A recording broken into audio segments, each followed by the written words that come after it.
Hello friends, আসসালামু আলাইকুম। আজ আমি আপনাদের বানিয়ে দেখাবো এঁচড় দিয়ে অসাধারণ একটা রেসিপি। আর এটা গরম গরম ভাত কিংবা লুচি, রুটি, পরোটা যে কোনোর সাথে দারুণ লাগবে খেতে।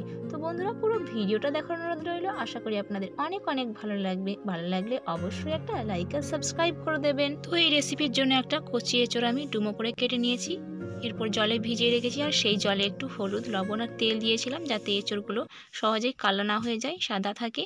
তারপর আমি এঁচড়গুলো একটু জলে দিয়ে দিলাম ধুয়ে। তারপরে একটু হলুদ দিয়ে দিচ্ছি একটু লবণ। এরপর এগুলোকে আমি ভাপিয়ে নেব প্রায় 10 মিনিট মতো। এটাকে ভাপিয়ে নেবো, এঁচড়গুলো খুব ভালো করে সেদ্ধ করে নেব। তো খুব ভালো করে সেদ্ধ হয়ে গেলে এটাকে আমি ছেঁকে নেব। দেখুন সেদ্ধ হয়ে গেছে, এটাকে আমি এরপর ছেঁকে নিচ্ছি। তার জন্য একটা ছাঁকনি নিয়েছি, দিয়ে ওপর থেকে এভাবে আমি ঢেলে দিলাম। ছাঁকা হয়ে গেলে এটাকে আমি ঠান্ডা হতে দেবো কিছুক্ষণ।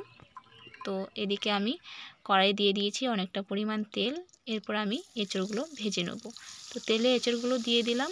তো তেলে এঁচড়গুলো দেওয়ার পরে লবণ হলুদ কিছুই এখানে ব্যবহার করিনি, কারণ ভাপিয়ে নেওয়ার সময় আমি কিন্তু হলুদ লবণ দুটোই দিয়েছিলাম। আপনারা যদি ভাপানোর সময় না দেন তাহলে লবণ হলুদ দেবেন ভাজার সময়। তো ভাজা হয়ে গেছে, একদম মচমচে করে ভেজে নিয়েছি সবগুলো এঁচড়। এরপর ওই কড়াইয়ে দিয়ে দিলাম আবার একটু তেল, দিয়ে এভাবে আমি ডুমো করে আলু কেটে রেখেছিলাম। আলুগুলো আমি ভেজে নিচ্ছি এঁচড়ের মতো করে, একদম ভাজা ভাজা করে নেবো আলুগুলো। আর দেখতে পাচ্ছেন রান্নার সময় আমাদের বাড়িতে একদম ছোট্ট ছোট্ট মুরগির ছানাগুলো তার মায়ের সাথে এভাবে খেলা করছে, এত সুন্দর লাগছিল দেখতে, তাই আপনাদের সাথে শেয়ার করলাম। তারপরে দিয়ে দিলাম পরিমাণ মতো হলুদ আর একটু লবণ দিয়ে খুব ভালো করে আমি নাড়াচাড়া করে আলুগুলোকে ভেজে নিচ্ছি। যেমনভাবে আমি এঁচড়গুলো ভেজেছিলাম ওই রকম করে আমি আলুগুলো ভেজে নেবো। এভাবে মচমচে করে যদি আলু আর এঁচড় ভেজে নেওয়া হয় তাহলে রান্নার স্বাদ কিন্তু অনেক ভালো হয়।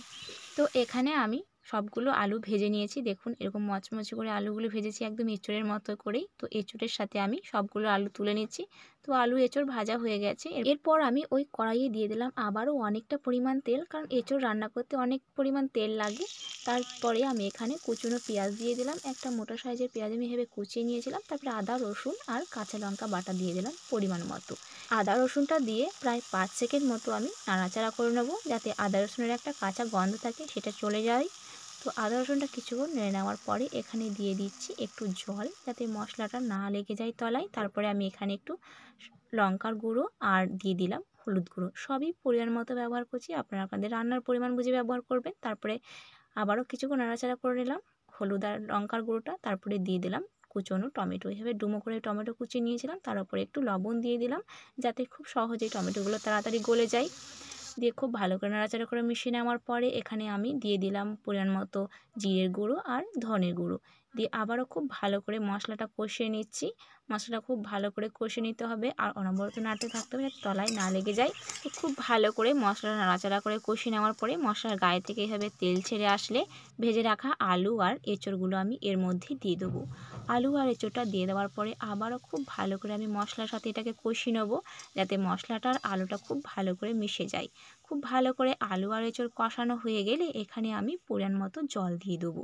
জলটা দিয়ে খুব ভালো করে আমি মিশিয়ে নিলাম। তারপর ঢাকনা দিয়ে ঢেকে এই রান্নাটাকে আমি প্রায় 9 থেকে 10 মিনিটের জন্য ফুটিয়ে নেব। খুব ভালো করে কিন্তু ফুটিয়ে নিতে হবে, আর মাঝে একটু ঢাকনা খুলে এভাবে নেড়ে দেবেন যাতে তলায় না লেগে যায়। তো দেখতে পাচ্ছেন এত সুন্দর লাগছে দেখতে। আবারও আমি একটু নেড়ে ঢেকে দিলাম। ঢেকে দেওয়ার পরে দেখুন হয়ে গেছে।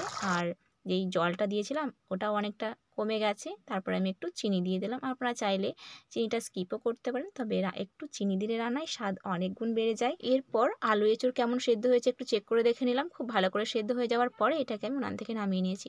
তো বন্ধুরা, আপনাদের এই রেসিপি কেমন লাগলো অবশ্যই কমেন্টে জানাবেন। আল্লাহ হাফেজ।